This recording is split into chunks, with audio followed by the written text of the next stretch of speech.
നമുക്കൊപ്പം സന്ദീപ് രാജാക്കാടുണ്ട്. ഇടുക്കി പെരുവന്താനത്ത് കാട്ടാനാക്രമണത്തിൽ കൊല്ലപ്പെട്ട സോഫിയുടെ ഇൻക്വസ്റ്റ് നടപടികൾ തുടങ്ങിയിരിക്കുകയാണ്. പ്രദേശത്ത് വന്യമൃഗശല്യം രൂക്ഷമാണ്. നേരത്തെ സോഫിയ തന്നെ ഇക്കാര്യം പറഞ്ഞിരുന്നു. സോഫിയയുടെ ആ പ്രതികരണം നമുക്കൊന്ന് കേട്ടുവരാം. കൊല്ലപ്പെട്ട സോഫിയയുടെ പ്രതികരണം, ആദ്യത്തെ പ്രതികരണം.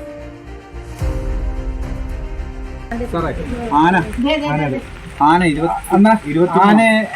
കണ്ടിട്ടുണ്ടോ പോകുന്ന വഴിക്ക്? 27 ഞങ്ങള് പറഞ്ഞു കണ്ടിട്ടില്ലേ? എവിടെ വെച്ചുണ്ട്?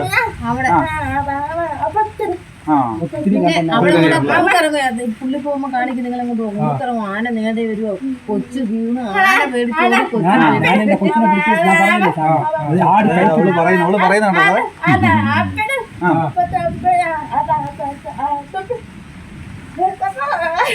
ആന ഇങ്ങോട്ട് കയറി വരും. നമ്മൾ ആനയോട് പറഞ്ഞെന്ന് മിണ്ടരുത്, പതുക്കെ പോ, നമുക്കന്ന് രണ്ടുപേരും സ്കൂളിൽ നിന്ന് വരുവായിരുന്നു.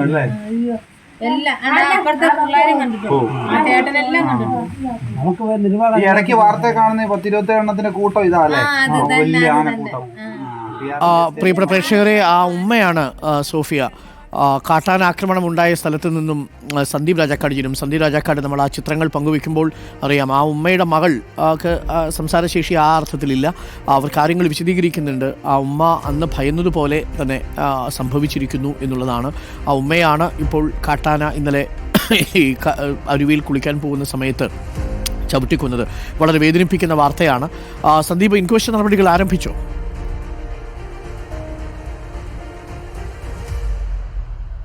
ഡോക്ടർ അരുൺകുമാർ, തീർച്ചയായിട്ടും ഇൻക്വസ്റ്റ് നടപടികൾ ഇപ്പോൾ ആരംഭിച്ചിട്ടുണ്ടെന്നാണ് നമുക്ക് മനസ്സിലാക്കാൻ സാധിക്കുന്നത്. ഞാനിപ്പോൾ ഉള്ളത് ഈ കാട്ടാന ആക്രമണമുണ്ടായ ആ സ്പോട്ടിലാണ് ഉള്ളത്. ഇവിടെ വെച്ചിട്ടായിരുന്നു ഇന്നലെ സോഫിയെ കാട്ടാന ആക്രമിക്കുന്നത്.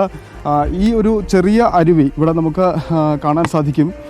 ഇവിടെ ഒരു അലക്ക് കല്ലൊക്കെ ഇട്ടിട്ടുണ്ട്. ഈ കല്ലിലാണ് ഇവർ വന്ന്, ഈ ഒരു ചെറിയ അരുവിയാണ്, ഇതിൽ നിന്ന് ഊരി വരുന്ന വെള്ളം ഇതാണ് അവർ കുളിക്കാനൊക്കെ ഉപയോഗിച്ചുകൊണ്ടിരുന്നത്. ഇവിടെ വെച്ചിട്ടാണ് സോഫിയെ കാട്ടാന ആക്രമിക്കുന്ന സ്ഥിതി ഉണ്ടായിരുന്നത്.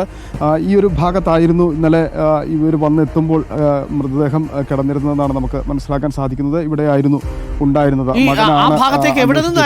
ഈ കാട്ടാന വന്നിട്ടുണ്ടാവുക സന്ദീപ്, എന്താണ് നമുക്ക് അവിടെ നിന്ന് നോക്കുമ്പോൾ മനസ്സിലാക്കാൻ സാധിക്കുന്നത്? ഈ ആനയുടെ കാൽപ്പാടുകളോ മറ്റോ എന്തെങ്കിലും അവിടെ ഉണ്ടോ ആ ഭാഗത്ത്? ഡോക്ടർ അരുൺകുമാർ, ഒരു ഏറ്റവും പ്രധാനപ്പെട്ട കാര്യം, നമ്മൾ വരെ ഭയന്നാണ് ഈ ഇത്രയും ദൂരം നടന്ന് കയറി വന്നിരിക്കുന്നത്. കാരണം ഇത് ഈ ആനപ്പിണ്ടം ചവിട്ടാതെ നമുക്ക് ഈ മേഖലയിലേക്ക് കടന്നു വരാൻ കഴിയില്ല. കയറി വരുന്ന വഴികളിലൊക്കെ ഈ ആനത്താരകൾ എന്ന് പറയുന്നത് പൂർണ്ണമായും ആനത്താരയാണ്.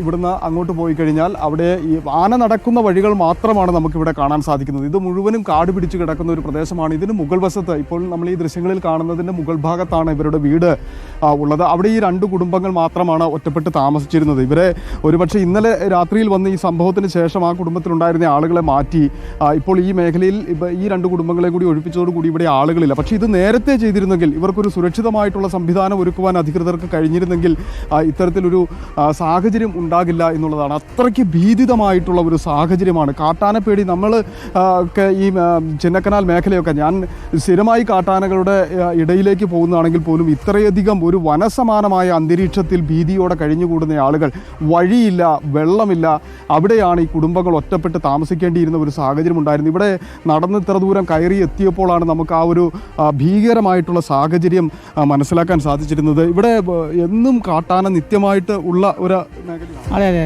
എന്നും ഉണ്ട്.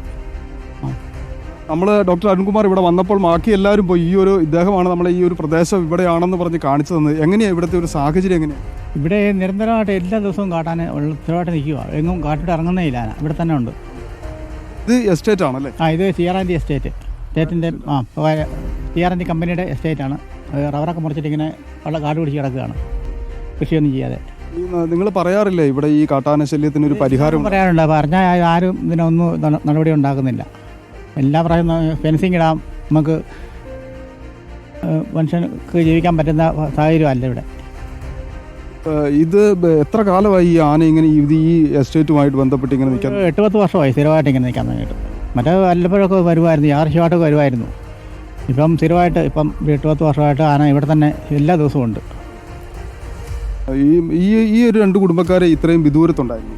ഇവിടെ ഈ 2-3 വീട്ടുകാരെ മാത്രമേ ഉള്ളൂ. മറ്റുള്ള ആളുകളൊക്കെ വേറെ സ്ഥലങ്ങളിലാണ്. ഇവിടെ ഇവർ മാത്രമേ ഉള്ളൂ. ഒരു സുരക്ഷാ സംവിധാനം ഇല്ല, യാതൊരു യാത്രാ സൗകര്യമില്ല, അവർക്ക് സുരക്ഷാ സംവിധാനം ഒന്നുമില്ല.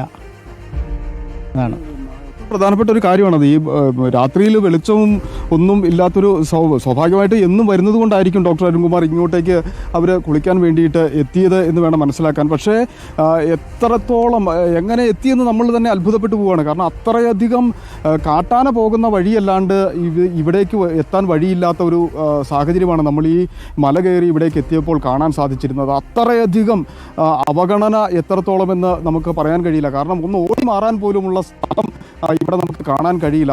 അത്രയേറെ ദുരിതമാണ് ഇപ്പോൾ പോലും നമുക്കതാണ് മനസ്സിലാക്കാൻ സാധിക്കുന്നത്.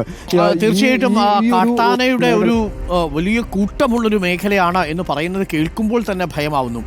ഈ സോഫി അവിടെ കുളിക്കാൻ വേണ്ടി വന്നതാണ്, ആ സമയത്താണ് കാട്ടാന ആക്രമണം ഉണ്ടായത് എന്നാണ് ഇപ്പോൾ സന്ദീപ് പറയുന്നത്. സന്ദീപ്, അവിടെ നിന്നും കൂടുതൽ വിശദാംശങ്ങളൊക്കെ ശേഖരിക്കൂ, ആളുകളുടെ പ്രതികരണങ്ങൾ കൂടി എടുക്കൂ. മാത്രമല്ല, ഇന്നലെ നമ്മളോട് ഈ വിഷയത്തിൽ പ്രതികരിച്ച വാഴൂർ സോമൻ MLA പറയുന്നത് അവിടെ ഒരു റേഞ്ച് ഓഫീസ് പോലും ഇല്ല എന്നുള്ളതാണ്. ഇത്രയും അധികം കാട്ടാനകൾ സ്വൈരവിഹാരം നടത്തുന്ന സ്ഥലത്തൊരു റേഞ്ച് ഓഫീസ് പോലും ഇല്ല, ആവശ്യത്തിന് പട്രോളിംഗ് സംഘം ഇല്ല എന്ന് വാഴൂർ MLA തന്നെ ഇന്നലെ നമ്മളോട് പറയുന്നതും നമ്മൾ കേട്ടു. അപ്പോൾ ഇന്നിപ്പോൾ വയനാട്ടിൽ നിന്നും വീണ്ടും കാട്ടാനാക്രമണത്തിൻ്റെ മറ്റൊരു വാർത്ത കൂടി വരുന്നു. അവിടെ ഒരു യുവാവ് കാട്ടാനയുടെ ആക്രമണത്തിൽ കൊല്ലപ്പെടുന്നു. പ്രിയപ്പെട്ട പ്രേക്ഷകരെ, ഉൾക്കാടുകളിൽ ഒന്നും തന്നെ ഇല്ലാത്തതാണോ ഇതെല്ലാം നാട്ടിലിറങ്ങുന്നത്? ഒന്ന് എണ്ണം കൂടിയതാകാനുള്ള സാധ്യതയുണ്ട് എന്നുള്ളതാണ്. ഇതൊക്കെ പറഞ്ഞു തരേണ്ടത് വനംവകുപ്പല്ലേ, അതിനുള്ള നടപടികൾ വേണ്ടേ? ഈ ആനകൾ ഇറങ്ങാൻ സാധ്യതയുണ്ടെങ്കിൽ ആ ഭാഗത്ത് ട്രെഞ്ചോ ഫെൻസിങ്ങോ ഒക്കെ കൃത്യമായി വരികയും പെട്രോളിംഗ് സംവിധാനം ശക്തമാക്കുകയും ഒക്കെ ചെയ്യേണ്ടതല്ലേ? നമ്മുടെ വനംവകുപ്പ് എന്താണ് ചെയ്യുന്നത് എന്ന ചോദ്യം ആവർത്തിച്ച് ചോദിക്കുന്നതാണ്. 10 ലക്ഷം കൊടുത്തു, തീർന്നു, പിന്നെ ഒരു വിവരവുമില്ല. കറക്റ്റ്, അത് തന്നെയാണ് സംഭവിക്കുന്നത്. മരണം നടന്നാൽ ഉടനെ 10 ലക്ഷത്തിൻ്റെ ചെക്ക് എഴുതാൻ വേണ്ടിയിട്ട് കാത്തിരിക്കുക.